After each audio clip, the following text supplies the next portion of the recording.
Assalamualaikum warahmatullahi wabarakatuh. Saya Ahmad Kubagus Subhi, NIM C2C021064. Pada kali ini saya akan membahas tentang deadlock. Pengertian deadlock. Deadlock adalah keadaan di mana dua atau lebih proses saling menunggu meminta resource untuk waktu yang tidak terbatas lamanya. Analoginya seperti pada kondisi jalan raya di mana terjadi kemacetan parah. Deadlock adalah efek samping dari sinkronasi di mana dua variabel saling menunggu.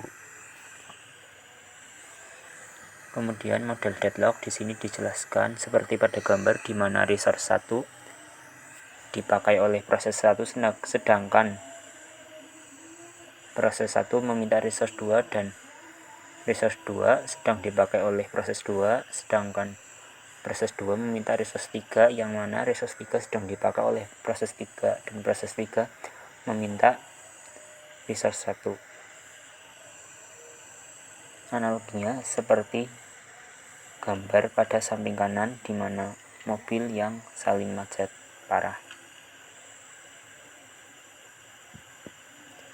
Penyebab deadlock yang pertama, mutual exclusion, membuat file spool untuk resource yang digunakan bersama-sama. Hanya ada satu proses yang boleh memakai sumber daya dan proses lain yang ingin memakai sumber daya tersebut harus menunggu hingga sumber daya tadi dilepaskan atau tidak ada proses yang memakai sumber daya tersebut. Kemudian hold and wait, memaksa sebuah proses untuk melepaskan resource yang dimilikinya ketika meminta resource baru.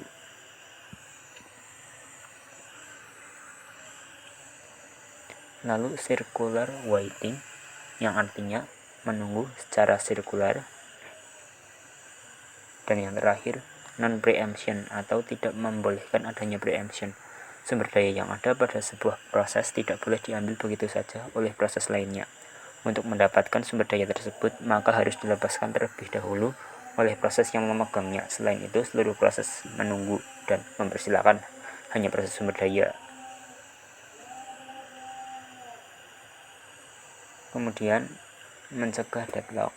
Pertama, meniadakan mutual preemption atau sumber daya yang digunakan bersama-sama. Kedua, meniadakan hold and wait dengan cara mengalokasikan semua sumber daya atau tidak sama sekali, dan hold and release atau menahan dan melepaskan. Yang ketiga, meniadakan non-preemption. Peniadaan non-preemption mencegah proses-proses lain harus menunggu seluruh proses menjadi preemption sehingga tidak terjadi proses saling menunggu. Dan yang keempat, meniadakan circular waiting.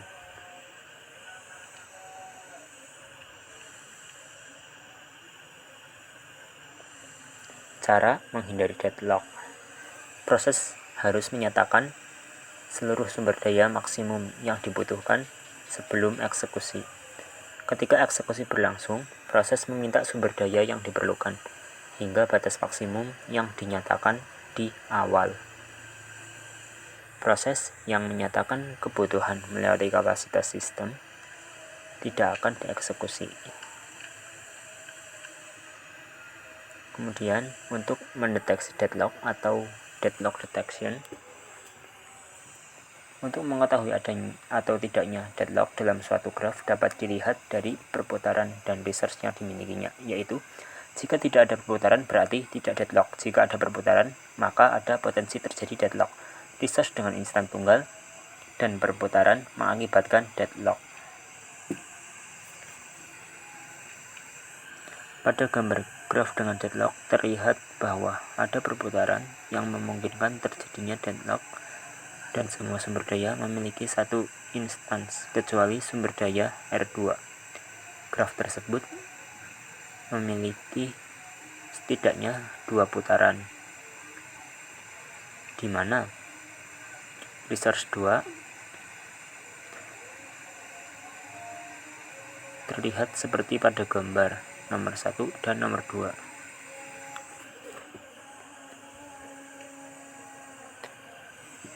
Gambar graf tanpa deadlock memiliki berputaran, tetapi deadlock tidak terjadi. Pada gambar di atas, graf memiliki satu perputaran. Hal ini tidak menyebabkan deadlock walaupun ada perputaran, sebab semua sumber daya yang diperlukan P1 dapat terpenuhi, sehingga P1 dapat melepaskan semua sumber dayanya, yang kemudian dapat digunakan oleh proses lain.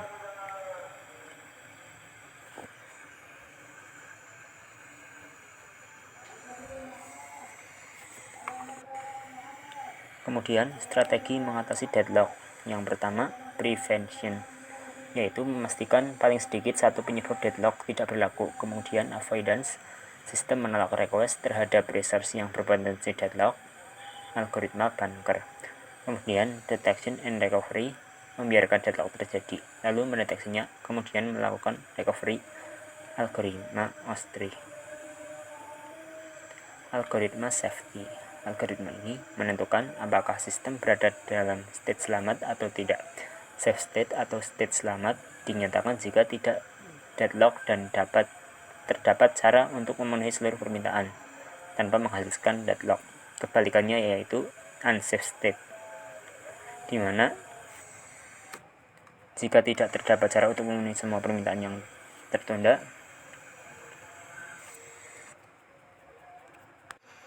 dengan menjalankan proses-proses sesuai urutan.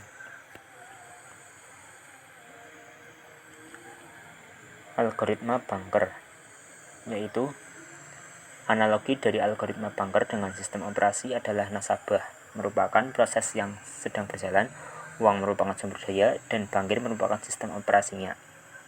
Setiap nasabah memiliki batas kredit. Apabila seorang nasabah sudah mencapai batas kredit pinjaman, maka diasumsikan nasabah tersebut telah menyelesaikan semua permasalahan bisnisnya dan dapat mengembalikan semua pinjamannya kepada bank. Setiap nasabah dapat memohon pada suatu waktu dan bangkir dapat menyetujui atau menolak permohonan tersebut.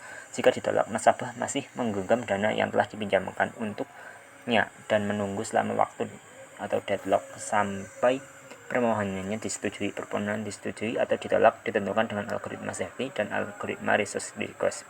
Struktur data yang digunakan untuk mengimplementasikan algoritma bunker akan menentukan state dari sumber daya yang dialokasikan oleh sistem.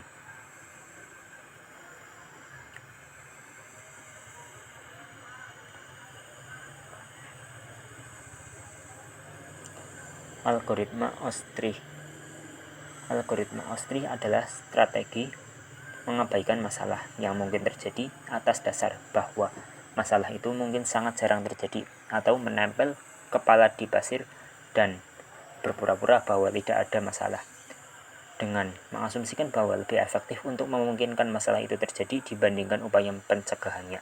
Pendekatan ini dapat digunakan dalam menangani deadlock pada pemrograman concurrent jika deadlock diyakini sangat jarang terjadi dan jika biaya untuk mendeteksi atau pencegahan lebih tinggi. Pendekatan hybrid menggunakan algoritma OS3 adalah menentukan bahwa kasus sangat jarang tidak terjadi dan kemudian beralih dari algoritma lain yang lebih kompleks. Trade-off di sini adalah bahwa jika keadaan berubah atau belum ditemukan, masalah langka dapat kembali terjadi. Contoh-contoh yang khas adalah algoritma simplex dan algoritma pengecekan tipe standar machine learning.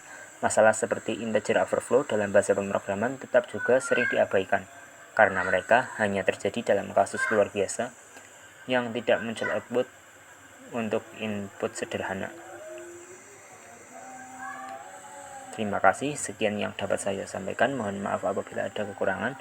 Wassalamualaikum warahmatullahi wabarakatuh.